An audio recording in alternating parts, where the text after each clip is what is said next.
Hi guys, இன்றைக்கி என்ன பார்க்க போகிறோன்னாக்கா பர்பிளில் வந்துட்டு எப்படி ரிட்டர்ன் போடணும்னு சொல்லிட்டு. ஸோ நம்ம ஃபஸ்ட்டு வந்துட்டு பர்பிளோட ஆப் ஓப்பன் பண்ணிவிட்டு அதில் நம்ம மை அக்கௌண்ட்டில் போயிட்டு மை ஆர்டர் செலக்ட் பண்ணிக்கணும். இந்தந்த ப்ராடக்ட் நம்ம டெலிவரி பண்ணிக்கிறோன்னு சொல்லிட்டு அதில் எந்த ப்ராடக்டை நம்ம ரிட்டர்ன் பண்ணுறோன்னு சொல்லிட்டு அதுவும் செலக்ட் பண்ணிக்கணும். நம்ம வந்துட்டு இப்போது மஸ்காரா நம்ம ரிட்டர்ன் பண்ணுறோம். அதை செலக்ட் பண்ணிவிட்டு எந்த ரீசனுக்கோஸ்கரம் நம்ம ரிட்டர்ன் பண்ணுறோன்ட்டு அதில் ஆல்ரெடி லீக்கேஜ் ஆகிடுச்சு.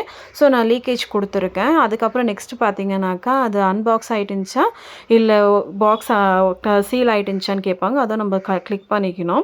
ஸோ அடுத்ததாக வந்துட்டு நம்மளோட ஓன் ரிவ்யூ கேட்பாங்க, எதனால நம்ம ரிட்டர்ன் பண்ணுறோன்னு சொல்லிட்டு அதுவும் நம்ம மென்ஷன் பண்ணிடணும்.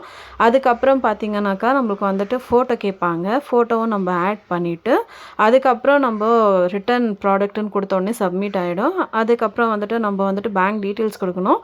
ஒன்றுக்கு பர்பிள் கிரெடிட்டோ நம்ம பண்ணிக்கலாம், இல்லை நம்மளோட அக்கௌண்ட்டுக்கும் நம்ம கொடுத்துக்கலாம்.